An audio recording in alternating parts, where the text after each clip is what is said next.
மகாபாரத யுத்தத்திற்கு முன்பு பாண்டவர்களும் கௌரவர்களும் அவங்களுக்கு தேவையான தோழர்களை எல்லாம் ஒண்ணு சேர்த்துக்கிட்டே வராங்க. அப்போ பாண்டவர்கள் பக்கத்துல நகுலன் சகாதேவனுடைய தாய்மாமனான சல்லியனுக்கும் அழைப்பு கொடுக்கறாங்க. சல்லியனுடைய மகளை தான் நகுலன் திருமணம் செஞ்சிருக்காரு. சல்லியன் மிகப்பெரிய வீரர்.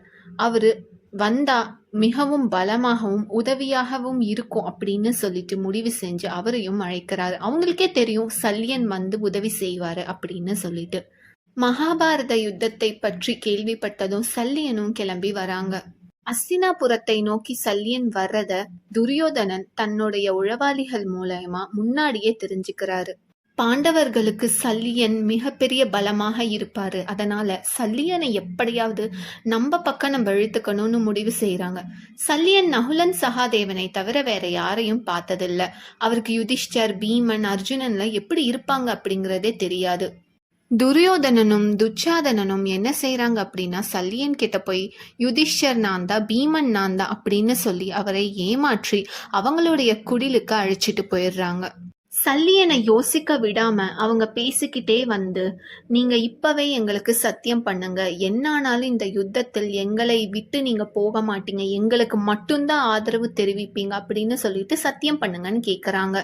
சல்லியனால யோசிக்கவே முடியல. அந்த அளவுக்கு இவங்க 2 பேரும் பேசிக்கிட்டே இருக்கிறாங்க.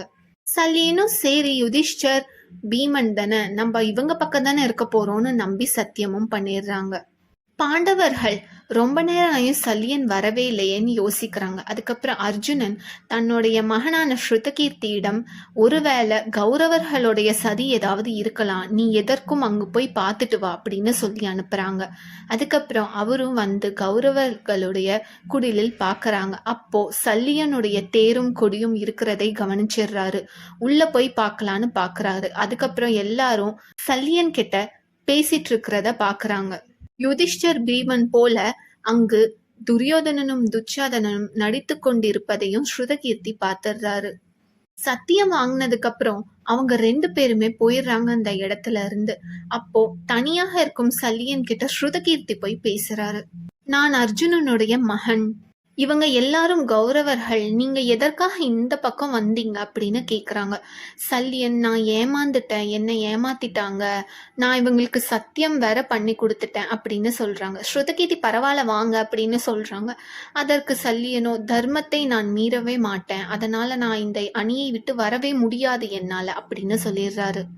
சல்லியனும் ஸ்ருதகீர்த்தியும் பேசி கொண்டிருக்கிறாங்க. பக்கத்தில் அஸ்வத்தாமாவும் இருக்கிறாரு. உடனே ஸ்ருதகீர்த்தி அஸ்வத்தாமனை பார்த்து, நீங்க ரொம்ப அதர்ம வழியில போறீங்க, நீங்க செய்யறதெல்லாம் ரொம்ப தப்பு, இப்படி சதி செஞ்சு சல்லியனை உங்க பக்கம் இழுத்துக்கிட்டீங்க, குரு புத்திரனா இருந்து நீங்களும் உணர்ந்தையா இருக்கிறீங்களே அப்படின்னு பேசுறாரு. ஆனா அஸ்வத்தாமா, நாங்க ஜெயிக்கணும், அதுக்காக நாங்க எந்த வழியிலயும் போவோம், அதனால எங்களுக்கு கவலையே இல்லை அப்படின்னு சொல்லிடுறாரு.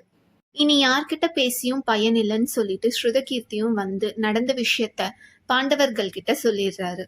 மகாபாரத போறப்ப துரோணாச்சாரியாரை வதம் செய்யும் பொழுது அவருடைய நம்பிக்கையை உடைக்கணும்னு முடிவு செஞ்சாங்க. எப்படி முன்பு சல்லியனை வச்சு பாண்டவர்களுடைய நம்பிக்கையை உடைத்தாங்களோ அதே போல துரோணாச்சாரியாருடைய நம்பிக்கையை உடைப்பதற்காக அஸ்வத்தாமா என்ற பெயருடைய யானை இறந்து போனதாக எல்லாரும் அலறாங்க.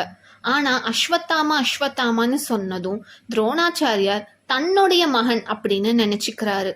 அந்த வருத்தத்துடன் தான் அர்ஜுனனோட போர் செய்யறாரு. அதுக்கப்புறம் துரோணாச்சாரியாரை வதம் செஞ்சிடறாங்க. இதெல்லாம் தெரிஞ்சுக்கிட்டு அஸ்வத்தாமன் மறுபடியும் வந்து இவங்க கிட்ட கேக்குறாங்க, நீங்க எப்படி இப்படி செய்யலான்னு. அதற்கு இவங்க சொல்றாங்க, முன்பு எங்களுடைய நம்பிக்கையை நீங்க உடைத்தது தப்பில்லையா, நாங்க பொய் ஒன்னும் சொல்லல, நிஜமாவே அஸ்வத்தாமா அப்படிங்கிற ஒரு யானை இறந்து விட்டது, அததான் நாங்க சொன்னோம், உங்களை போல் சதி செய்யல அப்படின்னு சொல்றாங்க. இருந்தாலும் அஸ்வத்தாமனுக்கு ரொம்ப கோபமா இருந்தது இவங்க மேல.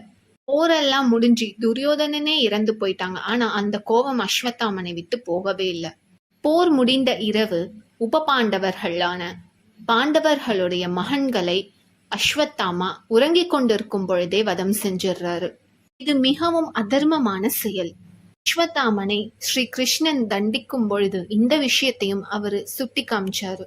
நீங்கள் போரில் ஜெயிப்பதற்காக எல்லா அதர்ம வழியையும் பின்பற்றி போனீங்க, ஆனா பாண்டவர்கள் எந்த ஒரு தப்பும் செய்யவே இல்லை, அதனாலதான் இன்று நீங்க தோத்து போயிட்டீங்க. பாண்டவர்கள் ஜெயித்து நானும் அவங்களுக்கு உறுதுணையாக இருக்கிறேன் அப்படின்னு பகவான் கிருஷ்ணர் சொல்றாரு. ஒருவர் சதி செய்து அதர்மத்தை பின்பற்றுவதால எந்த ஒரு பயனும் இல்லை. பின்பு அந்த தண்டனை அவங்களுக்கு வந்து சேரும். நியாயத்துடன் இருப்பவர்களுக்கு நல்லதே நடக்கும். நன்றி, வணக்கம்.